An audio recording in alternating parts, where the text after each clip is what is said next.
Hi, everybody, and welcome to Week 11 Combating Consensus here on checkdownchatter.com.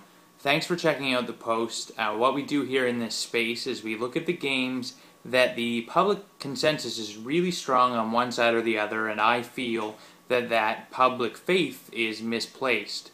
Last week we picked 3 games. In fact, every week since the outset of this column we have picked 3 games. This week I can't find them. I can't find 3 games on the schedule where I think that the public is in fact way off base.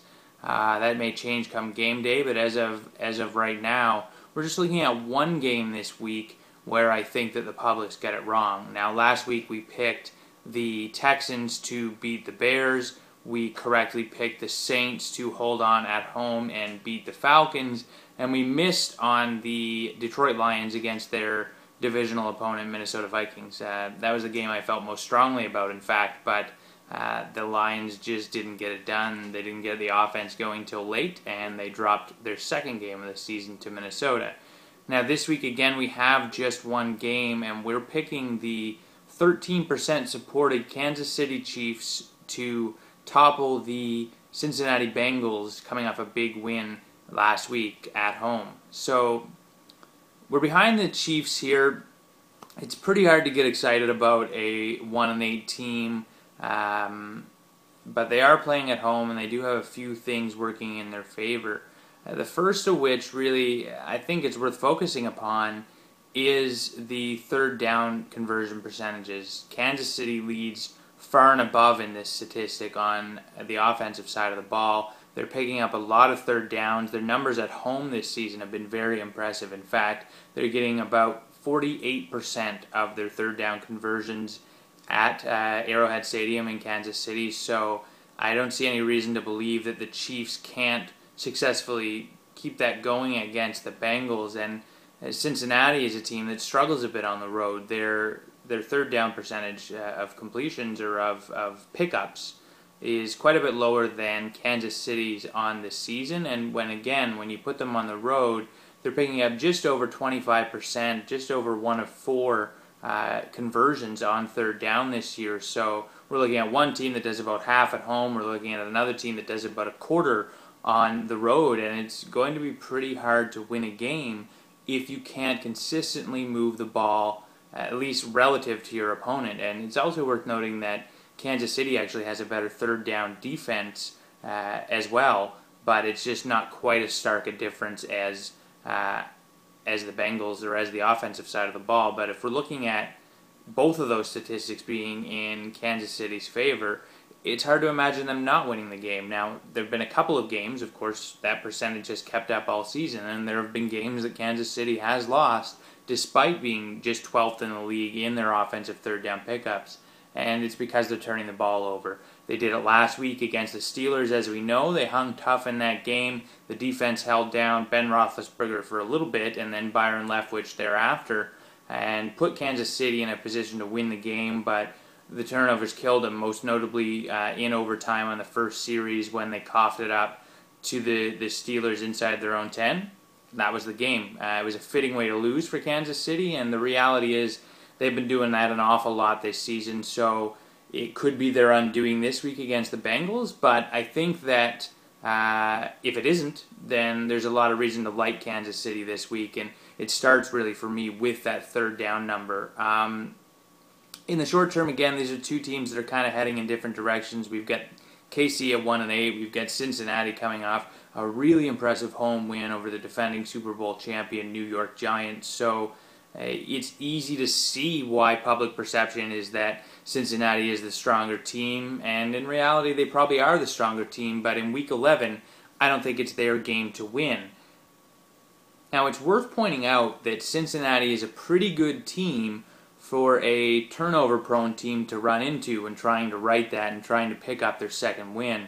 Cincinnati has just 7 interceptions on the season. It's good for 19th in the league, and they've recovered 8 fumbles, which is not a bad number, but they've only forced 8. So right now they're getting 100% of the balls that go on the ground, and really we know that's a 50-50 stat. You can't necessarily be any better than the other team at picking up loose balls. So while luck has been in their favor certainly this season on that, the reality is they've only forced 7 interceptions, only knocked the ball out of opponents' hands 8 times, so neither one of those numbers are overly exciting, and it's reason enough to believe that they might struggle more than some other teams to take the ball away from Matt Castle and the Kansas City Chiefs. So if they can correct that, they'll be doing pretty well. And I think one way they can correct it is by keeping those high percentage throws up for Matt Castle, keeping him out of a trailing position, not having to force anything,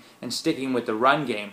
Last week against the Steelers, they did just that. Jamal Charles had 23 carries, not surprisingly. He topped 100 yards. He also scored a touchdown, and that touchdown gave the Chiefs their first lead of the season in regular time, at least. That's the first time that Charles has had over 20 touches in about 4 weeks. The last time, he went over 140 yards in a loss, and the time prior to that, he had 30 carries, 230 yards, and the Chiefs picked up their lone win of the season against the Saints. It's not hard to realize that feeding the ball to your best player is a right way to win games, and at least they figured it out last week on offense, and I suspect that they'll keep doing that this week against Cincinnati. And why wouldn't you? The Bengals are giving up about 118 yards per game on the ground. They're giving up 4.4 yards per carry. So I think that Jamal Charles and the rest of the running back crew in Kansas City is going to have some success running the ball against Cincinnati. And I think that run game, as long as they're not coughing it up, takes the pressure off of Matt Castle. It helps him eat the clock, helps him keep Cincinnati's offense off the field, and it's a reason again why I think that the Chiefs have a bit of an edge here that we're not all seeing. We'll look at the history, and I know that these two teams don't play each other every year, but it's worth noting that Cincinnati is just 2-6 in their last 8 games playing against Kansas City on the road, and their road record isn't that great overall.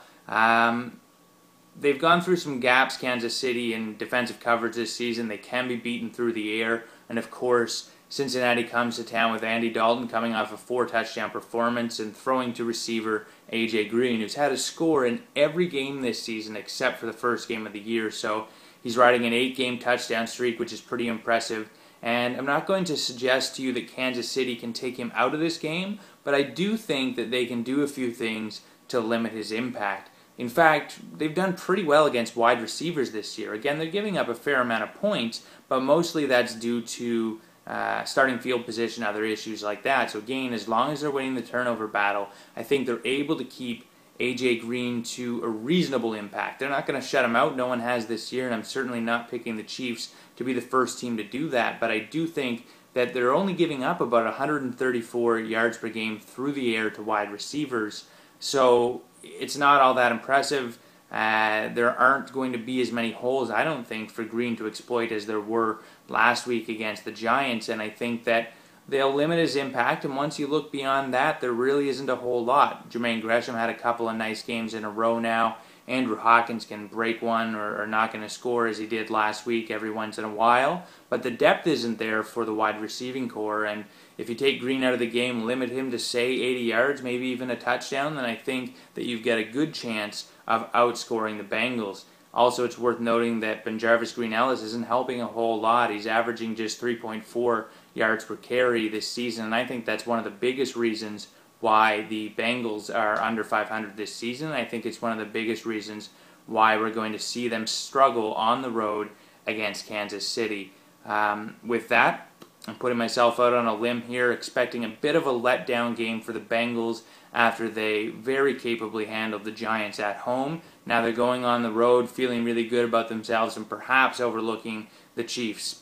Can't say I blame them for that, but I can say it's another reason why I like Kansas City to step up in this game and hold their own and hopefully come away with a victory over the Bengals. So there you have it this week. We're putting all of our eggs in the Kansas City Chiefs basket. Doesn't feel great, but it is what it is, and we'll see how it goes on Monday. So thanks for checking in.